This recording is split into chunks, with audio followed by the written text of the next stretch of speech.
محدثاتها وكل محدثة بدعة وكل بدعة ضلالة وكل ضلالة في النار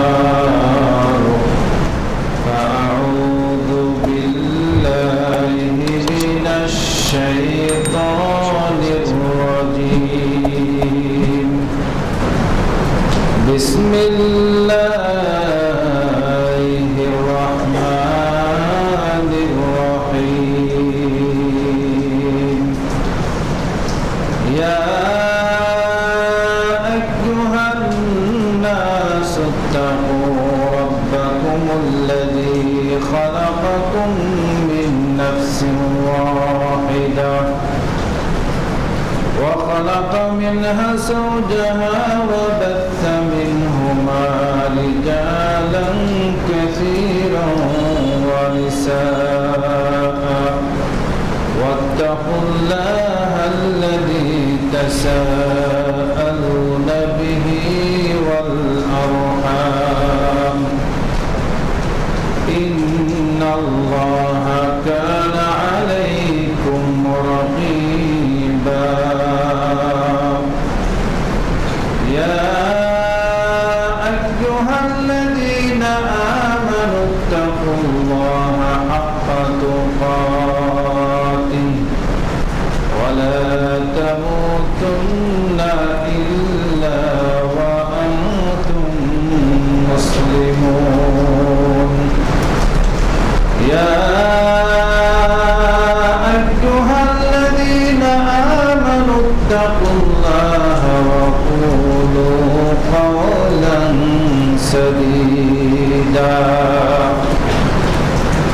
يصلح لكم أعمالكم ويغفر لكم ذنوبكم ومن يطع الله ورسوله فقد فاز فوزا عظيما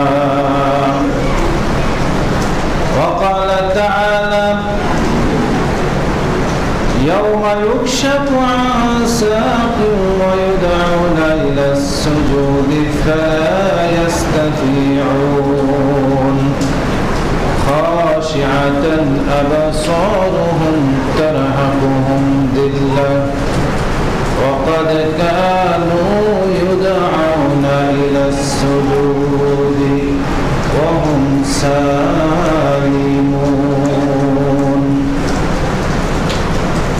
প্রশংসা মাত্রই আল্লাহ সুবহানাহু ওয়া তাআলা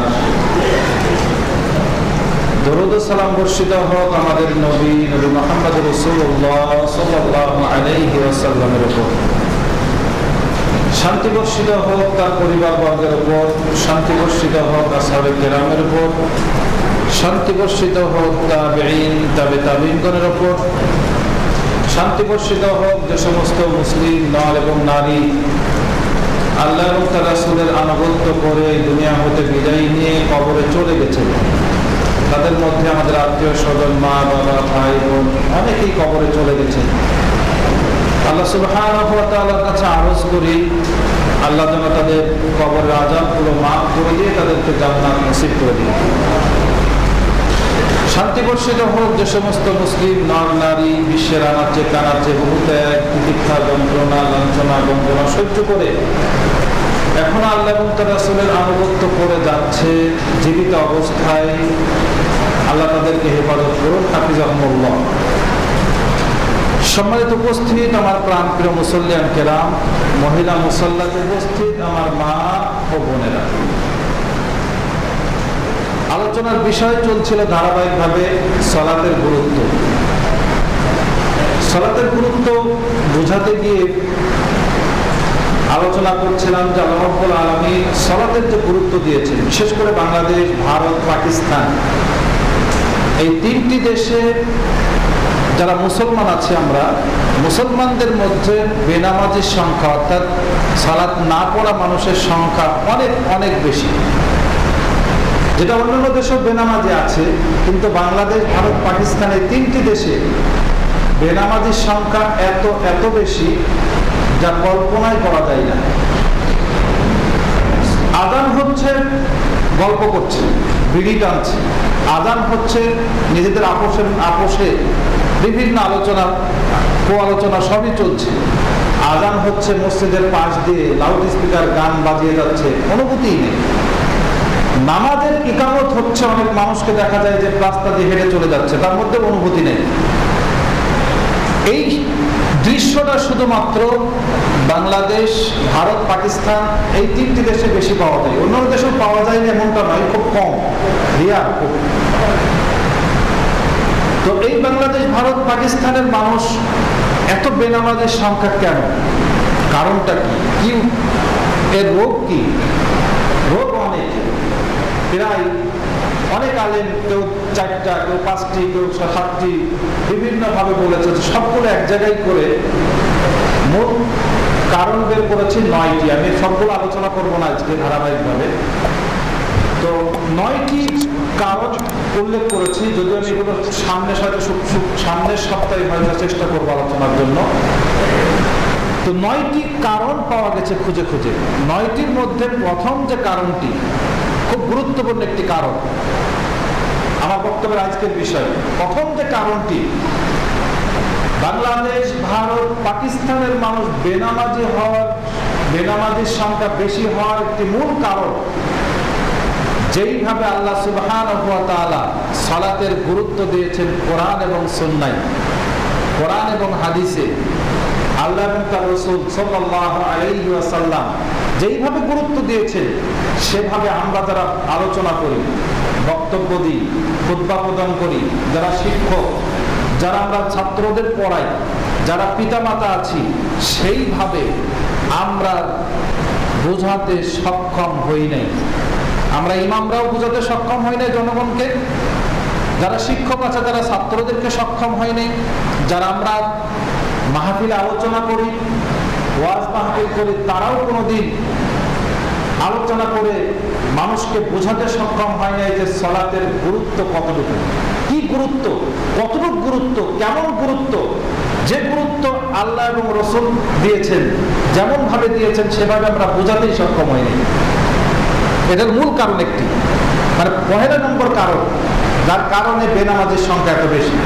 আমি যদি আমার সন্তানকে বোঝাতাম সালাত কি, আমি যদি আমার ছাত্রদের বোঝাতাম সালাত কি, আমি যদি আমার মুসল্লিদেরকে বোঝাতাম সালাত কি, তাহলে অবশ্যই মুসল্লি কিছু না কিছু হলেও, সবাই না আসলেও 50% মানুষ ইনশাআল্লাহ সালাত করতে আসবে।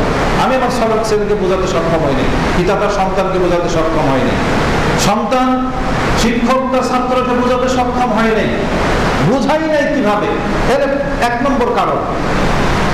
2 নম্বর কারণ, যদিও কোনোদিন সালাত সম্পর্কে বলেছি, আমি আমার ছেলেকে বলেছি, হয়তো সে ছাত্রদেরকে বলেছি, আমি আমার মুসল্লিদেরকে বোঝাইছি, আমি আমার ছাত্রদেরকে বোঝাচ্ছি, সাধারণ জনগণকে বোঝাচ্ছি, যেভাবে বোঝানো উচিত সেভাবে বোঝাই নেই। কি বলেছি? সালাত পড়ো, সালাত পড়ো, সালাত পড়লে জান্নাত পাওয়া যাবে। আরে সালাত পড়লে জান্নাত পাওয়া যাবে, এটা তো বাকি, এটা তো মরলে তারপরে। অনেকে বিশ্বাসই করে না। সালাত না পড়া যে একটা অপরাধ, এইটা কোনোদিন বোঝাই নাই। সালাত যে একটা না পড়লে যে পাপ করা হয়, এটা একটা অপরাধ। সে অপরাধের পরিমাণ কতটুকু? সে অপরাধ যে মদ খাওয়ার চাইতে বড় অপরাধ, সে অপরাধ যে জুয়া খেলার চাইতে বড় অপরাধ, সে অপরাধ যে জিনাকারীর চাইতে বড় অপরাধ, সে অপরাধ যে পৃথিবীর শিরিক ছাড়া সব পাপের চাইতে বড় অপরাধ সালাত ছেড়ে দেওয়া। এইটা আমি কোনোদিন আমার ছেলেকে বুঝাইনি। তারপরে বুঝিয়েছি কি, সালাত পড়লে কি হবে? জান্নাত পাওয়া যাবে, না পড়লে যে জাহান্নাম হবে, এইটা আমি কোনোদিন বুঝাইনি। আর না পড়লে আরেকটা কি হবে? না পড়লে যে দুনিয়াবি শাস্তি। 3 নম্বর কারণ, যদিও কোনো সময় বলেছি যে না পড়লে জাহান্নাম হবে, জাহান্নাম পাওয়া যাবে, ওটাও তো ধার বিশ্বাস করি না। 3 নম্বর কারণ, সালাত না পড়লে দুনিয়াবি যে শাস্তি আছে, এই শাস্তির কথা কেউ কোনোদিন বলে নাই। সালাত না পড়লে দুনিয়াবি শাস্তি আছে কিনা? এটা কেউ কোনোদিন বলে নাই। কি শাস্তি থাকতে পারে, কেমন শাস্তি থাকতে পারে? গত সপ্তাহে বলেছিলাম যে নামাজ ছেড়ে দেওয়া অনেক দূরের কথা। আব্দুল ইবনে শাকিক তাবিদের মধ্যে বিখ্যাত একজন তাবি, 7 জন তাবি ছিলেন বিখ্যাত তাবি, যারা আল্লাহ রাসূল সাল্লাল্লাহু আলাইহি ওয়াসাল্লামকে পান নাই, সাহাবীদের পেয়েছে, তাদেরকে বলা হয় তাবিঈন। তাবিদের মধ্যে বিখ্যাত তাবির নাম হচ্ছে আব্দুল্লাহ ইবনে শাকিক। তার ব্যাপারে পৃথিবীর সমস্ত উলামায়ে কেরাম এবং তাবিঈনরা, সাহাবীরাও মুত্তাফাকুন ফি জালালাতিহি, তার সম্মান ইজ্জতের ব্যাপারে পৃথিবীর সমস্ত মানুষ মুত্তাফিক একমত ছিল যে আব্দুল্লাহ ইবনে শাকিক হচ্ছে একজন বিশ্বস্ত মানুষ এবং তিনি তাবিঈনদের মধ্যে সবচাইতে বিখ্যাত। তিনি বলছেন, কানা আসহাবু রাসূলুল্লাহ সাল্লাল্লাহু আলাইহি ওয়াসাল্লাম, রাসূল সাল্লাল্লাহু আলাইহি ওয়াসাল্লামের সাহাবীদের একটা অভ্যাস ছিল, তাদের একটা নীতি ছিল। নীতিটা হচ্ছে এই, লা ইয়ারাউনা শাইআম মিনাল আ'মালি তারকুহু কুফর। কোন আমল ছেড়ে দিলে, কোন কাজ ছেড়ে দিলে, কোন আমল পরিত্যাগ করলে সাহাবীরা কোনোদিন কুফর বলতো না, এই কুফরি করেছে শব্দটা বলতো না, এই কাফের হয়ে গেছে শব্দটা বলতো না। কিন্তু সালাত যদি ছেড়ে দিত তাহলে তাকে আর কোনোদিন বলতো না যে মুসলমান আছে, সাহাবীর অন্তত বলতো না। সাহাবী আবার সালাত পড়ে না এরকম হয় নাই, তাবিঈন এবং সালাত পড়ে না এরকম হয় নাই, মুসলমান আবার সালাত পড়বে না এটা হবে না, এটা কোনোদিন হয় নাই। সাহাবীদের বিখ্যাত মত ছিল এটা। এই জন্য মুসনাদে আহমদ ইবনে হাম্বল রাহিমাহুল্লাহ তিনি একটি হাদিস এনেছেন, লা হাদ্দা ফিল ইসলামে মিনহু শাইআন আল্লাযী তারকুস সালাহ। ওদেরকে থামান,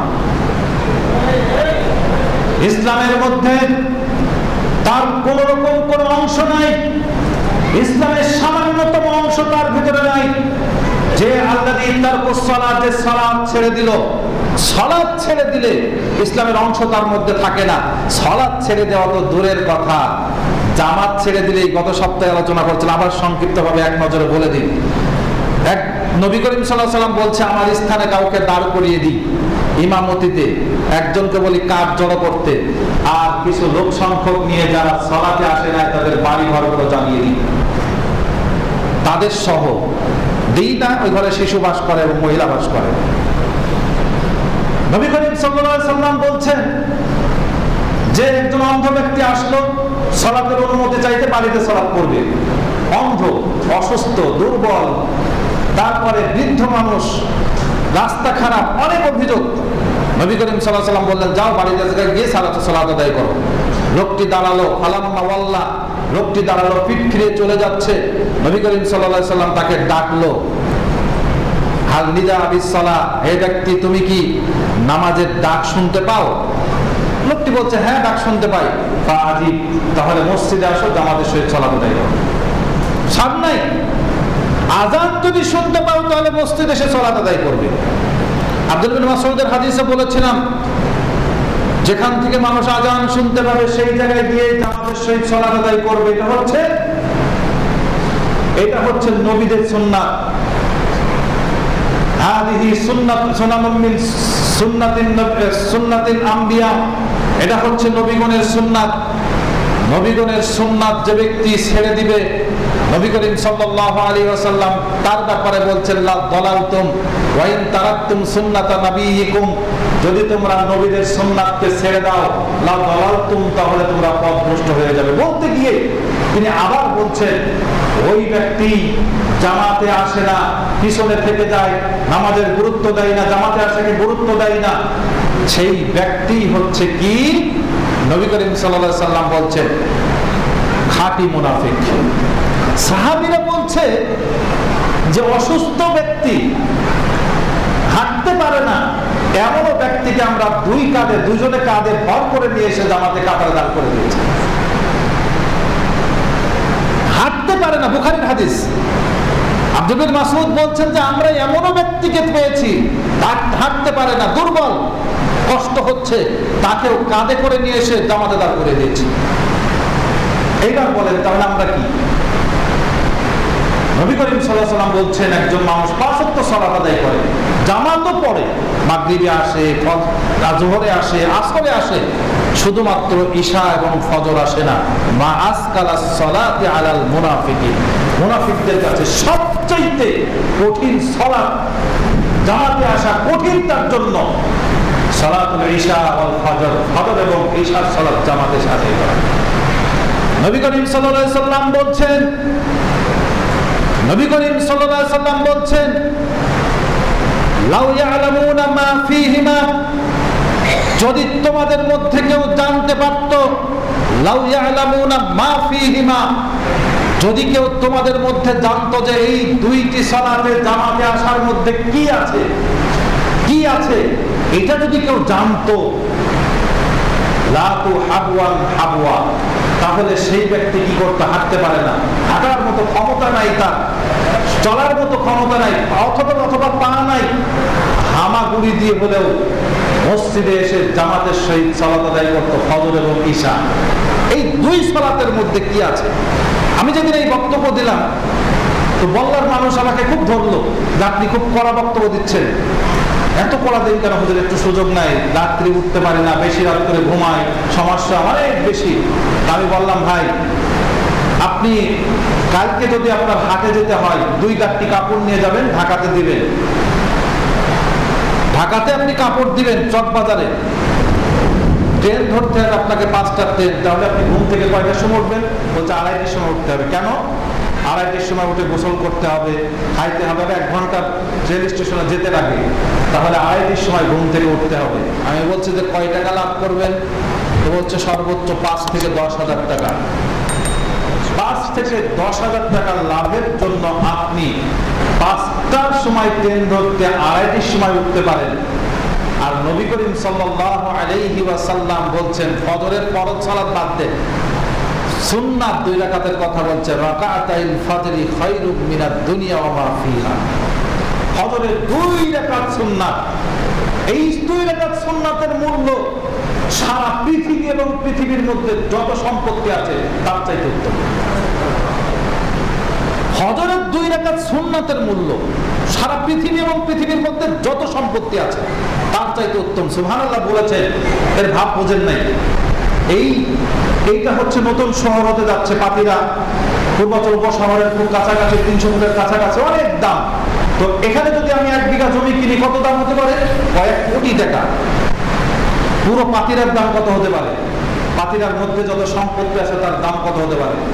পুরো খিলক্ষেতের দাম কত হতে পারে? পুরো ঢাকা এবং তার ভিতরে যত সম্পত্তি আছে তার দাম কত? পুরো বাংলাদেশ এবং তার ভিতরে যত সম্পত্তি আছে তার মূল্য কত? পুরো পৃথিবী এবং পৃথিবীর মধ্যে যত সম্পত্তি আছে, খনিজ, সোনা, রূপা, চাঁদি, যত সম্পত্তি আছে তার চাইতে উত্তম হচ্ছে, তার চাইতে বেশি দামি পুরস্কার আল্লাহ রাব্বুল আলামিন দিবেন কেউ যদি ফজরের 2 রাকাত সুন্নাত আদায় করে। কোনদিন ভেবেছি? নবী করিম সাল্লাল্লাহু আলাইহি ওয়াসাল্লাম বলেছেন, কেউ যদি ফজরের সালাত, কেউ যদি ঈশার সালাত জামাতে আদায় করে, ফাকাআন্নামা, সে যেন কি করলো? সালাতুন নিসফিহি, সে যেন কি করলো? জামাত, সে অর্ধরাত্রি সালাত আদায় করলো। ঈশার সালাত জামাতে আদায় করা মানে রাত অর্ধেক পর্যন্ত সে দাঁড়িয়ে দাঁড়িয়ে সালাত আদায় করা সব আল্লাহ রাব্বুল আলামিন তার খাতায় লিপিবদ্ধ করে দিল। নবী করিম সাল্লাল্লাহু আলাইহি ওয়াসাল্লাম বলছেন যে ঈশার সালাত কেউ যদি জামাতের সহিত আদায় করে, আর ফজরের সালাত যদি কেউ জামাতের সহিত আদায় করে, নবী করিম সাল্লাল্লাহু আলাইহি ওয়াসাল্লাম বলছে সে যেন পুরো রাত্রি জেগে সালাত আদায় করলো।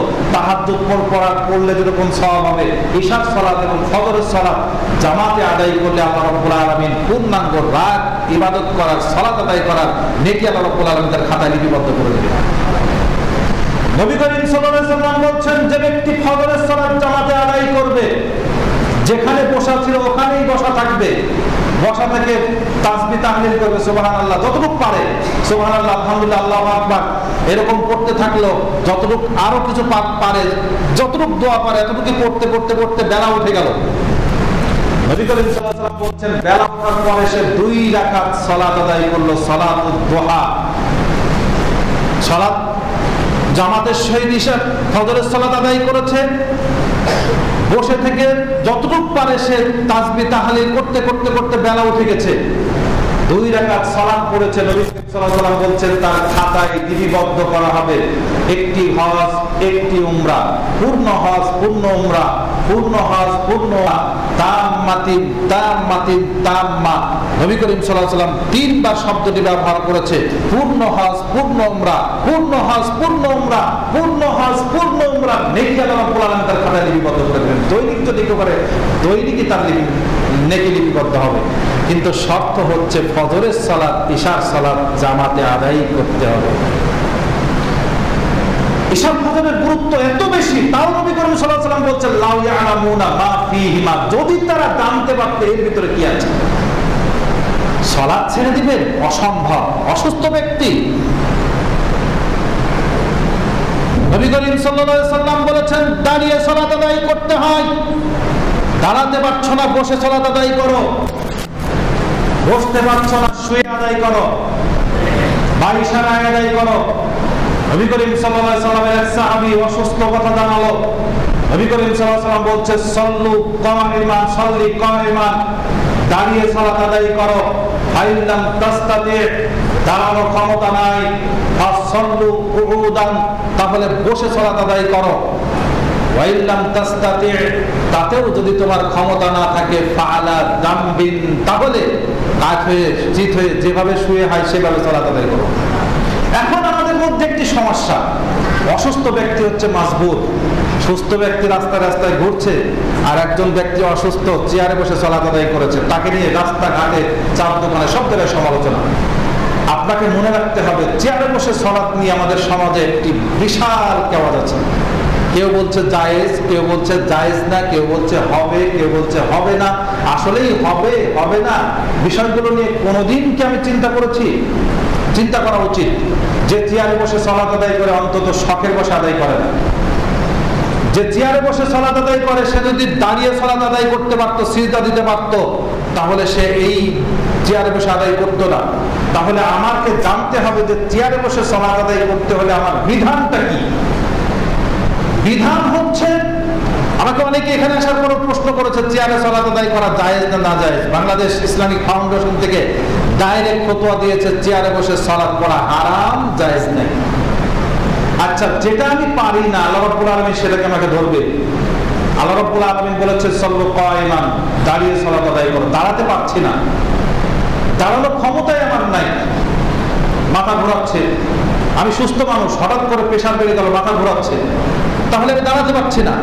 এখন আমাকে দাঁড়ানোর জন্য কি আল্লাহ রাব্বুল আলামিন জোর করবেন? আল্লাহ রাব্বুল আলামিন কোরআনে 2টি আয়াত দিয়েছেন, সূরা বাকারার শেষ আয়াত, সূরা বাকারার শেষ আয়াত এবং সূরা তাগাবুনের 16 নম্বর আয়াত। আল্লাহ রাব্বুল আলামিন বলছেন লা ইউকাল্লিফুল্লাহু নাফসান ইল্লা উসআহা লাহা মা কাসাবাত। আল্লাহ রাব্বুল আলামিন কারো সাধ্যের অতীত, ক্ষমতার বাহিরে কিছু চাপিয়ে দেন না। যার ক্ষমতা নাই তার উপরে কাউকে দেবেন না, এটা প্রথম।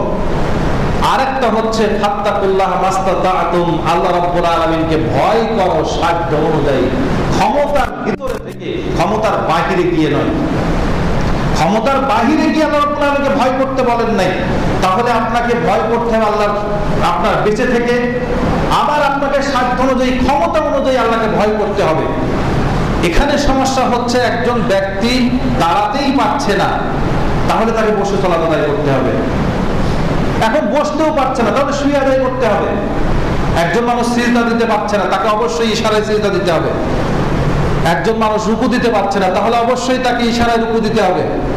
একজন মানুষ পারছে না, তাকে বলছেন যে লোকটি সারা রাস্তা হেঁটে আসলো, আপনি কয়টা রোগের নাম জানেন?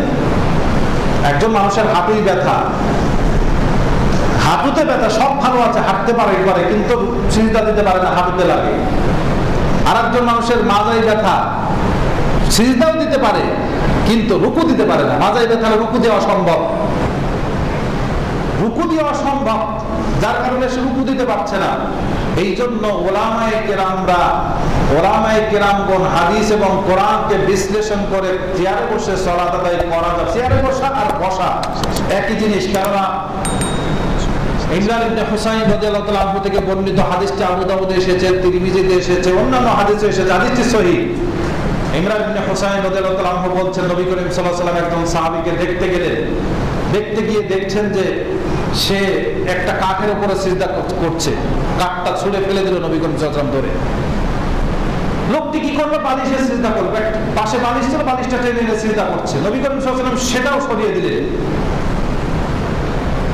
নামাজ শেষ করলে তাকে বললেন যে, হে ব্যক্তি, তুমি ইশারায় সিজদা করো, ইশারায় রুকু করো। রুকুটা সিজদাটা রুকুর চাইতে একটু নিচু হও।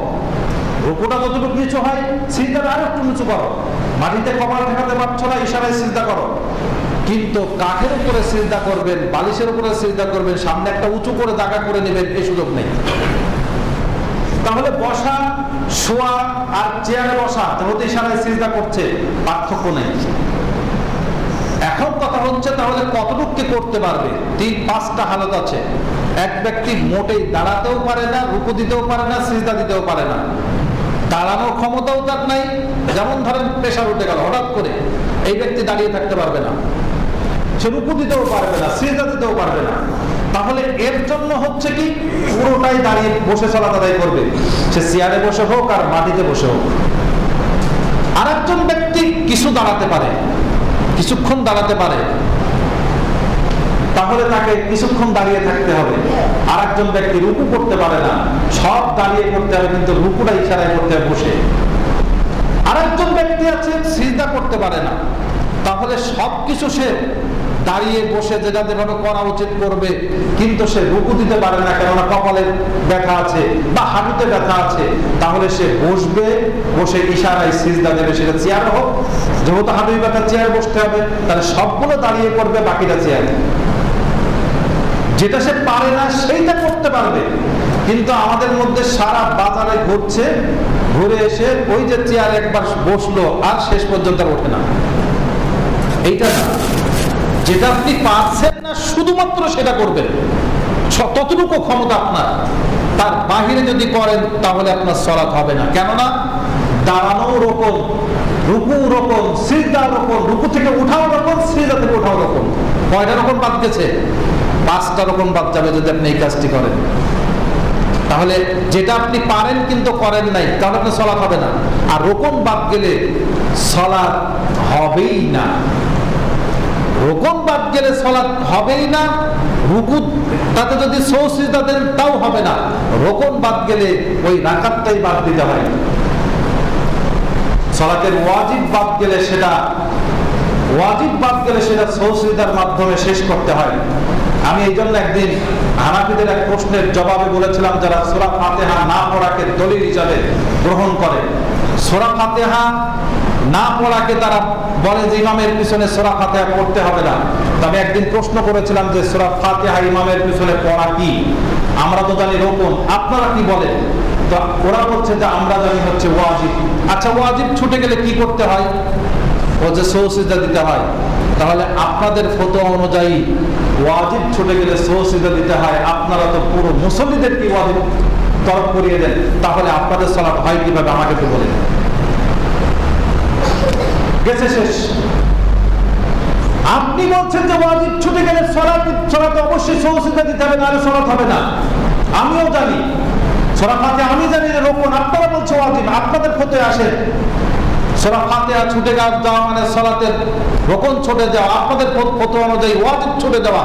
আর ওয়াজিব ছুটে গেলে অবশ্যই তো সিজদা দিতে হবে, নাহলে সালাত হবে না।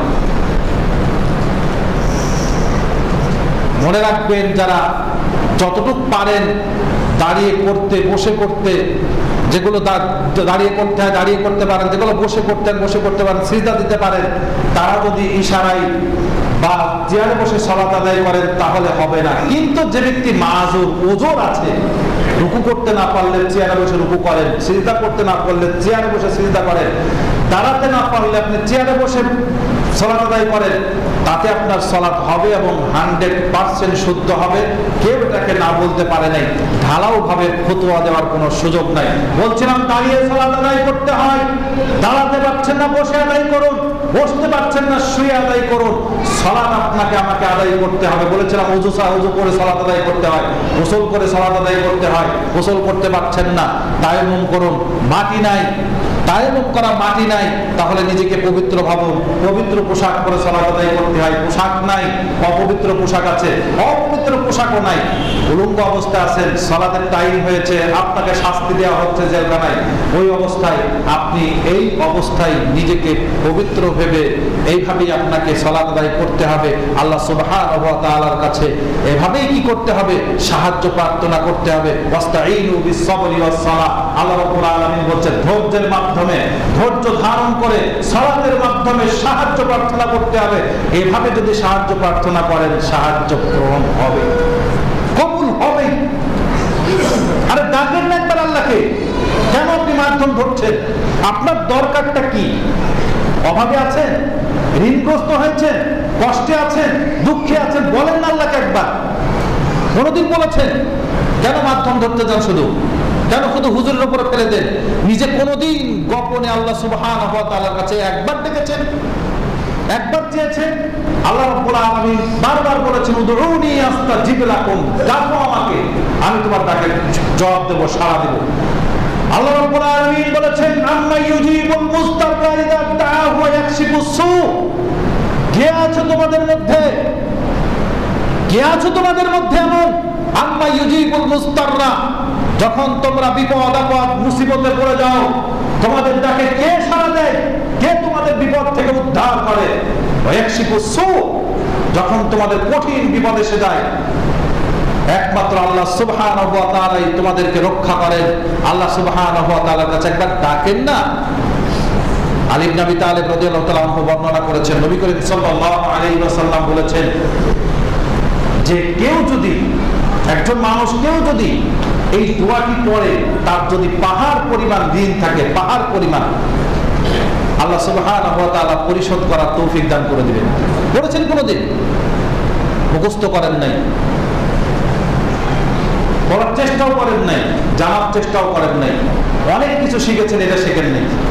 আল্লাহ নবী সাল্লাল্লাহু আলাইহি ওয়াসাল্লাম শিখিয়ে দিলেন এই দোয়াটি পড়ো, তাহলে পাহাড় পরিমাণ ঋণ তোমার শোধ হয়ে যাবে। আল্লাহুম্মা কফিনি বিহালালিকা আন হারামিকা ওয়াগনিনি বিফাদলিকা আম্মান সিওয়া। হে আল্লাহ, আল্লাহুম্মা কফিনি, তুমি আমাকে যথেষ্ট করে দাও, বিহালালিকা, হালাল দিয়ে, আন হারামিকা, হারাম ছাড়া, ওয়াগনিনি বিফাদলিকা আম্মান সিওয়া, আমাকে কি করো? ওয়াগনিনি, যথেষ্ট করে দাও, পূর্ণ করে দাও, সচ্ছল করে দাও, বিফাদলিকা, তোমার ফজল দিয়ে, আম্মান সিওয়া, মানুষের কাছে হাত পাতা বাদে, মানুষের কাছে মুখাপেক্ষী বাদে, শুধু মানুষের কাছেই চাচ্ছি, আল্লাহ সুবহানাহু ওয়া তাআলার কাছে চেয়েছি কোনদিন? সম্মানিত উপস্থিতি, বলছিলাম আল্লাহ রাব্বুল আলামিনের কাছে সাহায্য প্রার্থনা করতে হবে সালাত, ধৈর্য ধারণ করে সালাতের মাধ্যমে। সালাত এমন একটি ইবাদত, কিয়ামতের ময়দানে,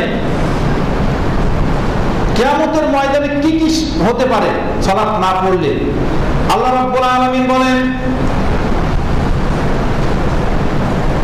আল্লাহ রাব্বুল আলামিন বলেছেন ইয়াউমা ইউকশাফু আন সাকিন ওয়া ইউদআউনা ইলাস সুজুদি ফালা ইস্তাতিউন।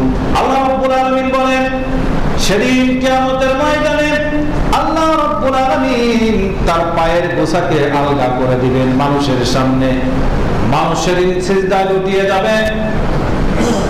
যারা সালাত আদায় করে নাই, বুখারীর হাদিস, আল্লাহ রাব্বুল আলামিন নবী সাল্লাল্লাহু আলাইহি ওয়াসাল্লাম বলেছেন তারা তখন সিজদা দিতে পারবে না, বরং তার পিঠটা কাঠের মতো সোজা হয়ে যাবে, সিজদা দিতে পারবে না। আল্লাহ রাব্বুল আলামিন নিজের পায়ের গোছা সেদিন আলগা করে দিবেন মানুষের সামনে, আর সিজদা করতে বলবেন, আর তারা সিজদা করতে পারবে না যারা দুনিয়ার বুকে আল্লাহ সুবহানাহু ওয়া তাআলাকে সিজদা করে নাই, সালাত আদায় করে নাই। কি হবে তাদের? খাশিয়াতান আবসারুহুম, তাদের চোখ ভীত থাকবে, সন্ত্রস্ত হবে, মাথা নিচু করে দাঁড়িয়ে থাকবে, দুঃখে কষ্টে অপমানে তারা মাথা তুলে দাঁড়াতে পারবে না সেদিন। আল্লাহ রাব্বুল আলামিন বলেছেন খাশিয়াতান আবসারুহুম তারহাকুহুম দিল্লাহ, অপমান অপদস্থে তারা একবার মাথা তুলে চাইতে পারবে না, এত অপমানিত হবে কিয়ামতের ময়দানে। আল্লাহ রাব্বুল আলামিন তার তারপরে বলবেন খাশিয়াতান আবসারুহুম তারহাকুম যিল্লাহ ওয়া ক্বাদ কানু ইউদআউনা ইলা সুজুদি ওয়া হুম সালিমুন। কেন হয়েছে তাদের এই অবস্থা? কেন এত অপমানিত? তাদেরকে কেন এই অবস্থা করা হবে কিয়ামতের ময়দানে? একটি মাত্রই কারণ, যখন তারা সুস্থ ছিল, সবল ছিল, তাদেরকে ডাকা হয়েছে দাউনা ইলা সুজুদি, সিজদার জন্য ডাকা হয়েছে, সালাতের জন্য ডাকা হয়েছে। কি করে নাই? তারা সিজদা দেয়নি। ওহুম সালিমুন, সুস্থ ছিল, সবল ছিল, কিন্তু তারপরেও তারা সিজদা দেয়নি। আল্লাহ সুবহানাহু ওয়া তাআলা ইবাদত করার প্রয়োজন ছিল, তারা ইবাদত করে নাই। সালাত আদায় করার দরকার ছিল, তারা সালাত আদায় করে নাই। এই জন্য কিয়ামতের ময়দানে আল্লাহ রাব্বুল আলামিনকে সিজদা দিবেন না। সূরা মারিয়াম পড়বেন, মারিয়াম দেখবেন আয়াত নম্বর 58 নম্বর আয়াত আর 59 নম্বর আয়াত। 58 নম্বর আয়াতে এসেছে আদম আলাইহিস সালাম থেকে ইব্রাহিম আলাইহিস সালামের বংশধরদেরকে আল্লাহ রাব্বুল আলামিন কিভাবে সম্মানিত করেছেন, সম্মানিত কেন করেছেন, এই বিষয়ে তিনি আলোচনা করেছেন বিস্তারিত। আদম আলাইহিস সালামকে কেন তিনি নিয়ামত দিয়েছেন, তার বংশধরদের কেন নিয়ামত দিয়েছেন, ইব্রাহিম আলাইহিস সালাম থেকে শুরু করে ঈসা আলাইহিস সালাম পর্যন্ত তার বংশধরদের কেন নিয়ামত দিয়েছেন, সে কথা তিনি বলেছেন। বলার পরে তিনি একটি শব্দ এনেছেন, فخلف من بعدهم خلف أضاعوا الصلاة واتبعوا الشهوات। তিনি বলছেন যে তারপরে ইব্রাহিম আলাইহিস সালামের বংশধর গত হওয়ার পরে তাদের তো নিয়ামত দেওয়া হয়েছে, তারপরে এক জাতি আসলো যারা হচ্ছে অলস জাতি, যারা হচ্ছে বর্বর জাতি, নোংরা জাতি। এরকম একটা জাতি আসলো, তারা এসে প্রথম যে কাজটি করলো আদাউস সালাত, নামাজটা নষ্ট করলো, সালাত নষ্ট করলো। তারা সালাতটা ঠিক মতো আদায় করলো না। আপনার সূরা দিসা পড়বেন 142, 43, 44, 45। এই চারটি আয়াত হচ্ছে মুনাফিকদের যত আলামত আছে সব আলামত বর্ণনা করা হয়েছে, এবং মুনাফিকদেরকে কি ভাবে শাস্তি দেওয়া হবে সব আল্লাহ রাব্বুল আলামিন তাও বলেছেন। 1 নম্বর সূরা নিসার 142 নম্বর আয়াত আল্লাহ রাব্বুল আলামিন তার স্পষ্টভাবে বলছেন মুনাফিকদের কি কাজ হতে পারে। তার মধ্যে প্রথম নম্বর, ইন্নাল মুনাফিকিনা ইউখাদিউনাল্লাহ ওয়া হুয়া খাদিউহুম। মুনাফিকদের কাজ হচ্ছে আল্লাহ রাব্বুল আলামিনকে ধোঁকা দেওয়া। মুনাফিকদের একটি স্বভাব আল্লাহ রাব্বুল আলামিনকে ধোঁকা দেওয়া। আসলে তারা তো আল্লাহ রাব্বুল আলামিনকে ধোঁকা দিতে পারে না, সে নিজেই নিজেকে ধোঁকা দেয়। যেমন আমরা ছাত্র পড়াতে গিয়ে মাঝে মধ্যে বলি তারা দুষ্টামি করে পড়ে না, তাদেরকে বলছি এখন বুঝবে না কিন্তু বড় হলে ঠিকই বুঝবে। ছাত্র যদি পড়াতে ফাঁকি দেয়, সেই ছাত্র কি শিক্ষককে ফাঁকি দিল না নিজেকে ফাঁকি দিল? ঠিক তদ্রূপ মুনাফিকদের কাজ হচ্ছে এটাই, আল্লাহকে ফাঁকি দিতে যাওয়া। আসলে সে তো আল্লাহ সুবহানাহু ওয়া তাআলাকে ফাঁকি দিতে পারে না, সে নিজেকেই ফাঁকি দেয়। প্রথম কাজ তারা যেটা করে, ইদা আকামুস সালাত ওয়া ইদা কামু ইলা সালাতি ওয়া কামু কুসালা। যখনই তারা নামাজে আসে, নামাজের জন্য ডাক দেওয়া হয়, আযানে জামাতের জন্য ডাক দেওয়া হয়, নামাজের জন্য বলা হয় নামাজ পড়ো, তখন তারা যে কাজটি করে সেটা হচ্ছে কি কামু কুসালা, দুর্বল, না এখন সময় নাই, এই ব্যস্ত আছি, এই ধরনের কথা বলে অলসতা বোধ করে, নামাজকে গুরুত্ব দেয় না, তারাই হচ্ছে একটি মুনাফিক। ঠিক আল্লাহ রাব্বুল আলামিন সেটাই বললেন যে এমন এক জাতি আসলো, যে জাতি আসলো, জাতির কাজই হচ্ছে সালাতকে কি করলো, নষ্ট করলো। সালাতকে নষ্ট করা, সালাতকে নষ্ট করলো। এই জন্য আমি গত খুতবার আগের খুতবা বলেছিলাম, ইহুদি নাসারারা যখন দেখলো ওমর রাদিয়াল্লাহু আনহুর জামানায় মুসলমানদের সাথে পেরে উঠছে না, তখন তারা সংগঠন মিটিং ডাকলো। সংগঠনের প্রথম দায়িত্ব নিয়েছিল আব্দুল্লাহ ইবনে সাবা ইহুদি। সে যা করলো, ইসলামকে খণ্ড বিখণ্ড করলো, ওমর রাদিয়াল্লাহু আনহুকে হত্যা করালো আবু লুলুর দ্বারা। তারপরে উসমান রাদিয়াল্লাহু আনহু খেলাফতের সময় গ্যাঞ্জাম বাঁধালো, শেষ পর্যন্ত রাফেজি শিয়ার আবির্ভাব ঘটালো।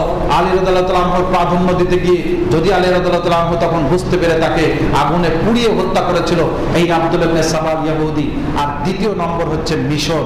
মিশনের কাজ হচ্ছে আপনাকে আমাকে কিভাবে সালাত থেকে বিরত করবে।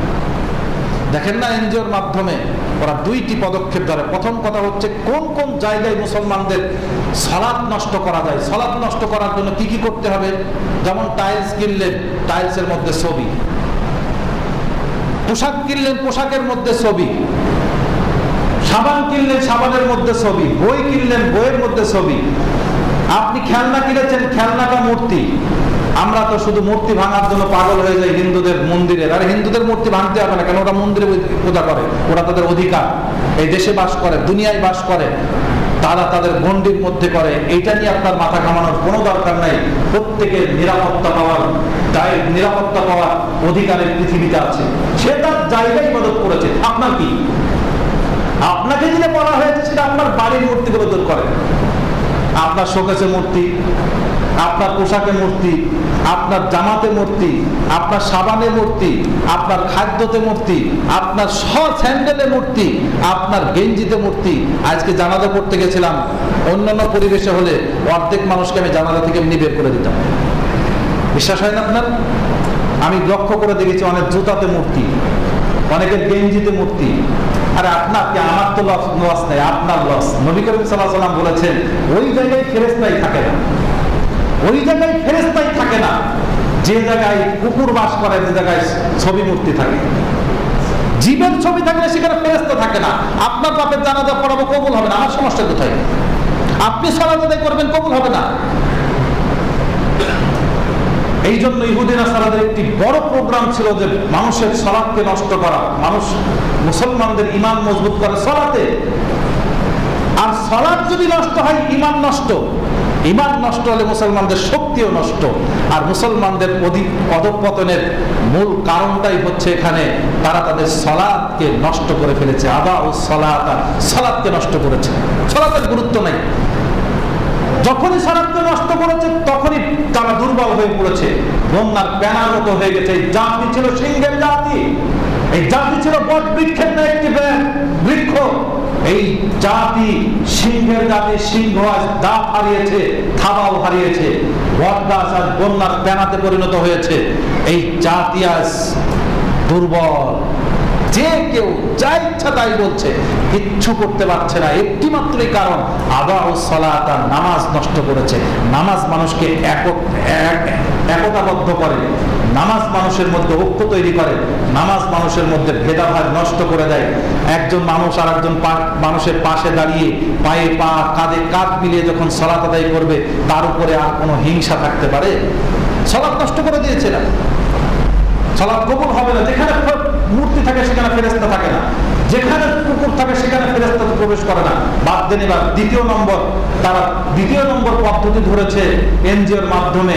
এক ঢিলে দুই পাখি, নারীদেরকে ঘর থেকে বের করেছে আর মানুষের রক্তকে নষ্ট করে দিয়েছে। রক্ত নষ্ট মানে? রক্ত নষ্ট কি? রক্ত নষ্ট হচ্ছে সুদের মাধ্যমে। সুদ এমন একটি অপরাধ, সুদ খাইলে অনেক গুনাহ আছে। এটা নিয়ে সুদের ব্যাপারে ইনশাআল্লাহ মাঝে এসে যাবে। আল্লাহ সুবহানাহু ওয়া তাআলা যদি আমাদের তৌফিক দান করুন।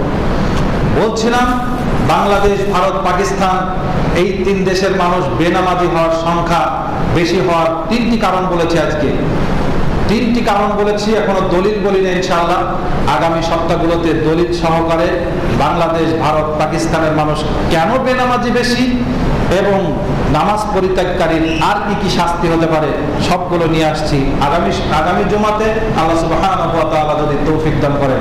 সুবহানাকাল্লাহুম্মা ওয়া বিহামদিকা আশহাদু আল্লা ইলাহা ইল্লা আনতা আস্তাগফিরুকা ওয়া আতুবু ইলাইক।